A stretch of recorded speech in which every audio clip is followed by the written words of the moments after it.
Hey guys, it's Sunday, which is my meal prep day. So today I'm going to take you through one of my absolute favorite keto-friendly meals, pulled pork. And not only am I going to make pulled pork, but if you didn't know, pork shoulders have this giant fat cap on them, which most people just discard, but I'm going to use that to make pork rinds as well.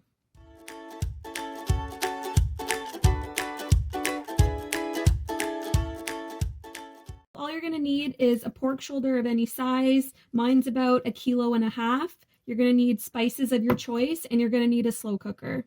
So if you're not sure what a pork shoulder is, it might be because it's called something different at your grocery store. These are sometimes called Boston butts or pork butts as well. It's not actually the butt, it's the shoulder. There's a reason for how it got the name pork butt or Boston butt, but I can't remember what it is. So the first thing that we're going to do is make a dry rub to put all over the pork shoulder. Normally I don't measure my spices at all. I just go by how it smells, because if it smells good, it's going to taste good.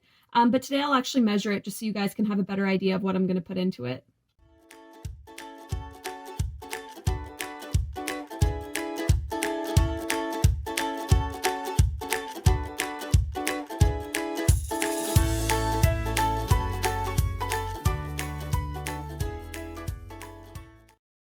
Now all we're going to do is just slather that dry rub all over this pork shoulder.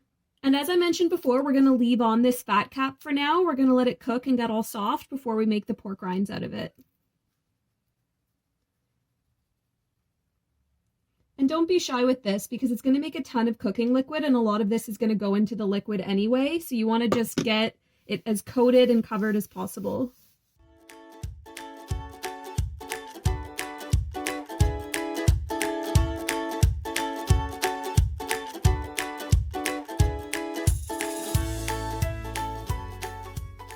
So now I'm just going to throw this into my slow cooker. You want to make sure that you have the big fat cap on the top, so that way while it's cooking and all of the fat's dripping out of it, it's going to drip down onto the other meat and baste it, which makes it super delicious.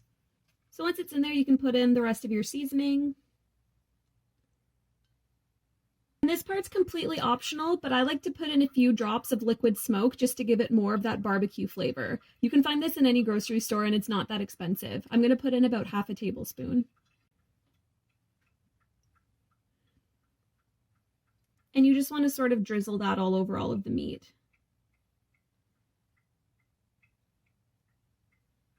So I've got it in my slow cooker on low.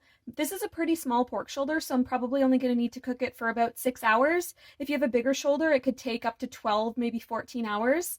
I'll show you how to tell when it's done. The good news is with pulled pork, you can't really overcook it. The longer you cook it, it just becomes even more tender, so don't worry too much about it. How easy was that? Now we just need to leave it alone until it's done cooking. I'm also making cauliflower rice to go along with my pulled pork. So all you need to do is take a head of cauliflower, break or cut it into small florets, and then put it into your food processor and pulse it. One important thing is don't fill it super full. I probably only fill it about halfway or 1/3 of the way, because if you fill it all the way, the stuff in the bottom is just going to turn to mush, and then the stuff on the top won't be chopped up at all.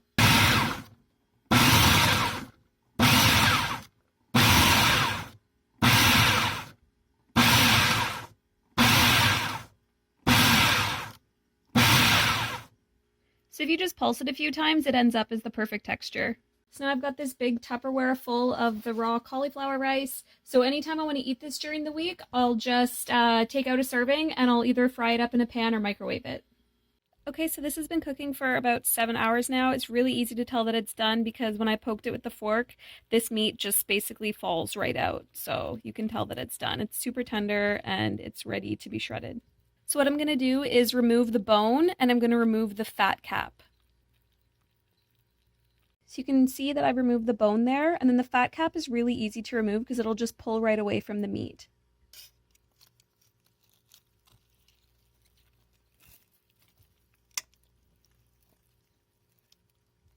So I have my oven preheated to 350, and all I'm going to do is cut this up with scissors into bite-sized pieces of approximately the same size. But before I cut it up, I'm actually going to sprinkle the fat side here, not the skin side, with salt.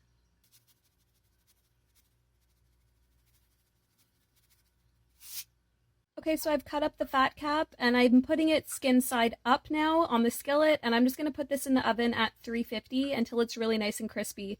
The timing will really depend on how thick your pieces are, how much there is, your oven, and you could also do this on a regular pan. So just keep an eye on them and take them out when they're as crispy as you like them.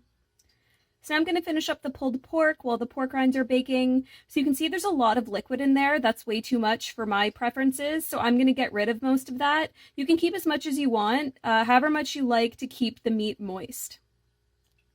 So I discarded most of the liquid. That's how much I'm going to keep for this amount of meat.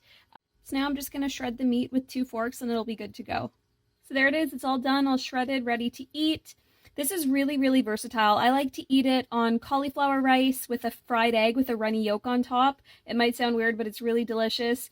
It's great with guacamole and salsa, maybe in a low-carb wrap or in lettuce wraps. It's great on salads. It's great just eating it just like that. Because I use so much spices, it does have a lot of flavor on its own, but I like to add a little bit of Guy's sugar-free barbecue sauce as well. So there are the pork rinds. They were in the oven for about 40 minutes and I took them out and just transferred them to paper towel. I'll put another layer of paper towel on top to absorb all of that oil. These are super delicious. They're really crispy, so don't throw away the fat cap. Definitely make these.